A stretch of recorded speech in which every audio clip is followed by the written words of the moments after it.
आज आप लोगों के क्वेश्चंस के आंसर्स का दिन है। मैं आप लोगों के क्वेश्चंस के आंसर दूंगा। बहुत ही इंटरेस्टिंग क्वेश्चंस हैं। मैं पहले पढ़ता हूं, एक क्वेश्चन मैं पढ़ूंगा और उसका आंसर दूंगा, और एक क्वेश्चन हेरा पढ़ेगी और उसका आंसर देगी। पहला क्वेश्चन ये है कि आप अनहेल्थी चीजें, जितनी भी सेहत के लिए मुजर चीजें बताई जाती हैं, वो खाने में मजा क्यों आता है? क्योंकि मजे की होती हैं। क्योंकि वो मजे की होती है। वो मजे की क्यों लगती हैं आपको? ये बड़ा इंटरेस्टिंग क्वेश्चन है और वाकई में सोचने वाली बात है कि जो चीजें आपको मना की जाती हैं कि बर्गर नहीं खाने, फास्ट फूड नहीं खानी, आपने मीठी चीजें नहीं खानी, आइसक्रीम चाय वगैरह नहीं पीनी, और यही चीजें सबसे ज्यादा मजे की क्यों लगती हैं? तो इसके पीछे हिस्ट्री है, इंसान की हिस्ट्री है। देखें, जब हम आज से हजारों साल पीछे चले जाएं तो हमारे पास, इंसानों के पास इतनी वाफर मिकदार में खुराक नहीं थी। ये जो फल और सब्जियां और मीठी चीजें जो हमें अभी मिलती हैं, ये इस तरह की चीजें हमें पहले नहीं मिलती होती थी। हजारों अच्छा। साल पहले इस तरह की चीजें थी नहीं। हम्म। फ्रूट्स भी ये तो हमने अभी बागात लगाना शुरू किए, फिर आर्टिफिशियल ब्रीडिंग करना शुरू की। मतलब जिन दरख्तों से हमें अच्छे फल मिलते हैं उनको ही आगे हमने परवान चढ़ाया, और जिनके अच्छे फल नहीं थे उनको दूर कर दिया। इसी तरह जानवरों में भी जो ज़्यादा दूध देते हैं या ज़्यादा अंडे देते हैं, अच्छे अंडे, हम्म। अच्छी क्वालिटी का गोश्त देते हैं, उनको हमने ज़्यादा ब्रीड करवाया, तो उससे क्वालिटी इंप्रूव से इंप्रूव होती गई। हम्म। ठीक है। लेकिन पुराने ज़माने में ऐसा नहीं होता था। पुराने ज़माने में आपको कभी कभार कोई मीठी चीज़ मिलती थी और हम्म। उसके अंदर हाई एनर्जी होती थी। जो फ्रूट्स होते थे पुराने ज़माने के, जैसे ये मैं आपको तस्वीर में दिखा दूंगा, केला इस तरह का नज़र आता था। ये इतने छोटे साइज का और उसके अंदर इतने बड़े बड़े बीज होते थे, और फाइबर कंटेंट उसके अंदर होता था। मिठास इतनी ज़्यादा नहीं होती थी। अच्छा। हाँ। तो हम्म। हमने आहिस्ता आहिस्ता इसको तब्दील किया हुआ है। तो इस वजह से हमारे दिमाग उस पुराने ज़माने के बने हुए हैं, और पुराने ज़माने में जब हमें कोई भी मीठी चीज़ मिलती थी तो हमारे दिमाग के अंदर एक रिवार्ड सेंटर है, वो एक्टिवेट हो जाता था कि ये हाई एनर्जी की चीज़ है और इस तरह की चीज़ हमें जब भी मिलेगी ये हमारे लिए बहुत फ़ायदेमंद है। तब उस ज़माने में तो ठीक था, क्योंकि वो कभी कभार मिलती थी, मिलती थी। महीने में या 2 महीने में एक दफ़ा मिल गई। लेकिन अब वो चीज़ें हमें लगातार मिल रही हैं, हर वक्त अवेलेबल हम्म। हैं। जब हमारा दिल करता हम खा लेते हैं। हम्म। लेकिन दिमाग हमारा अभी तक वो उस तरह से उस चीज़ से बाहर नहीं आया, वो उधर ही स्टक है। वो जब भी मीठी चीज़ देखता है, जब भी इस तरह की चीज़ जिससे एकदम से आपको ताकत मिलती है, वो फ़ौरन खुश हो जाता है। और इसी वजह से बार बार खाने आपको का दिल उसका करता है। उसका तलब होती है कि ये चीज़ हमने दोबारा खानी है, क्योंकि इसके अंदर एनर्जी ज़्यादा है। अब क्योंकि ताकत की तो आप में ऑलरेडी कमी नहीं है, आप पहले से ही बहुत ज़्यादा चीज़ें खा रहे हैं, तो वो फिर एक्स्ट्रा एनर्जी जो है वो कन्वर्ट होती जाती है फैट की शक्ल में, चर्बी की शक्ल में, जो मोटापा करती है, सोजिश करती है और बहुत सारी बीमारियां करती हैं। इसीलिए आपको इन चीज़ों को खाने से मना किया जाता है। हो सकता है कि आने वाले कोई एक आध हज़ार साल के बाद आपका सिस्टम, आपका दिमाग थोड़ा सा तब्दील हो जाए और आपको ये चीज़ें उस तरह से अट्रैक्ट ना करें। नेक्स्ट क्वेश्चन ये कि डॉक्टर्स प्रोफेशन का क्यों क्यों पूछते हैं कि आप क्या करते हैं? हाँ। क्योंकि कुछ बीमारियां ऐसी होती हैं जिनका लिंक होता है प्रोफेशन के साथ और इससे डायग्नोसिस में हेल्प मिलती है। जैसे कि बहुत सारे लोग जो कंस्ट्रक्शन कंपनीज में काम करते हैं, ये बिल्डिंग वगैरह बनाते हैं, ठीक है, मकान हम्म। वगैरह बनाते हैं, या कुछ माइनर्स होते हैं, कानकुनी करते हैं। उन लोगों के अंदर फेफड़ों की बीमारियों का रिस्क बहुत ज़्यादा होता है। या कुछ लोग, अक्सर लोग ऐसे होते हैं जिन्होंने घर में पेट्स रखे होते हैं, उनके अंदर स्किन कंडीशंस बहुत कॉमन होती हैं, एक्जिमा।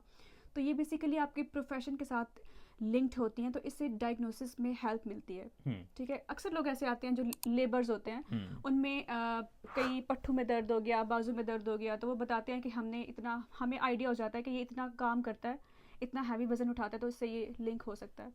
या अक्सर कुछ लोग, हम एक ही पोस्टर में बैठे रहे ऑफिस में, तो हम्म। हमारी बैक में पेन होना शुरू हो जाता है, तो ये बेसिकली लिंक्ड होती हैं बीमारियाँ। तो एक और इसलिए चीज़ भी होती है जो लोगों में कॉमन परसेप्शन ये है कि डॉक्टर इसलिए पूछता है कि आप क्या काम करते हैं, ताकि हाँ, उसके मुताबिक डॉक्टर टीका लगाए वैसे फिर। से होता नहीं है।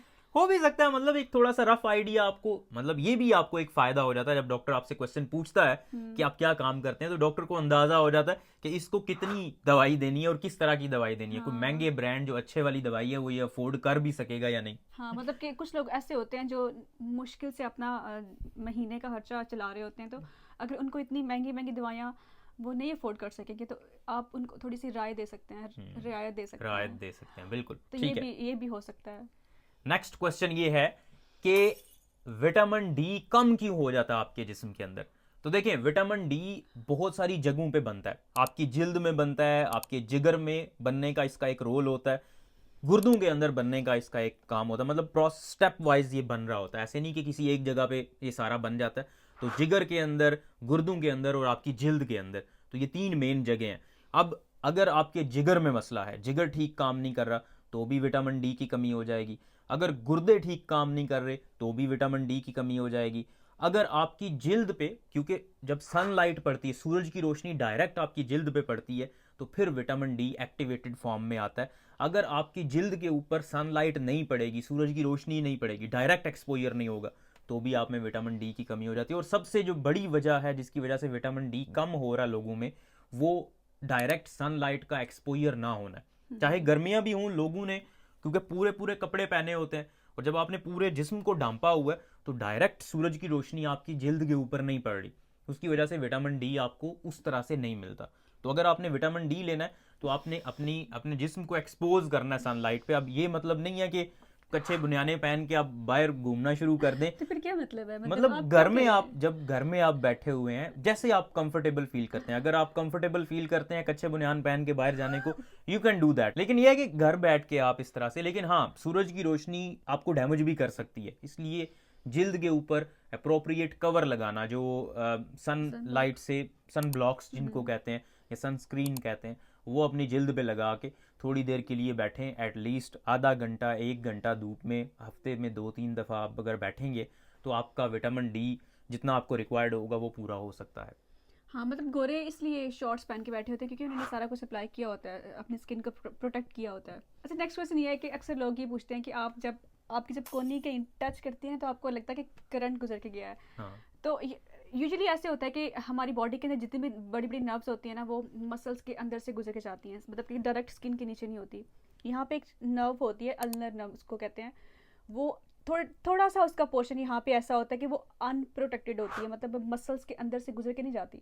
ठीक है, तो उसकी वजह से जब हम टच करते हैं ना, तो उसको थोड़ी सी इरिटेशन होती है, तो फिर वो हमें ऐसा लगता है कि करंट गुजर के गई है, बिल्कुल। इस तरह की फीलिंग्स आती हैं। जब आपकी अल्नर नर्व यहाँ पे हाँ, होती यहाँ है से। मीडियल साइड पे, जब ये टकरा जाए ऐसे नीचे, तो यहाँ से फिर करंट आपको महसूस होता है, और वो जिधर जिधर सप्लाई करती है, वो पूरे आपके यहाँ पे हाथ में सप्लाई कर रही होती है। हाँ, तो यहाँ तो पे आपके पूरे हाथ में वो करंट की लहर दौड़ती है, आपको लगती यहाँ पे है, लेकिन पूरे हाथ में आपके ऐसे लगता है जैसे करंट लगा हो आपको। हाँ ना। वो अल्नर नर्व ही होती है, उसके थोड़ा सा वो मोमेंटरीली वो फील होता है, उसके बाद वो खुद ब खुद ठीक हो जाती है। हमें लगता है कि शायद करंट आ रही थी नीचे से, लेकिन वो नीचे से नहीं आ रही थी, वो अंदर से आ रही होती है। हाँ, तो ये आज के क्वेश्चंस थे आप लोगों के लिए। इंशाल्लाह इस तरह के क्वेश्चंस मजीद हम इंक्लूड करते रहेंगे, और हफ्ते में एक आध सेशन इस तरह का ज़रूर रखेंगे। इस चैनल को सब्सक्राइब करें, इस वीडियो को ज़रूर लाइक कर दें, और अपने प्यारों के साथ शेयर करें। अल्लाह हाफिज़। शुक्रिया।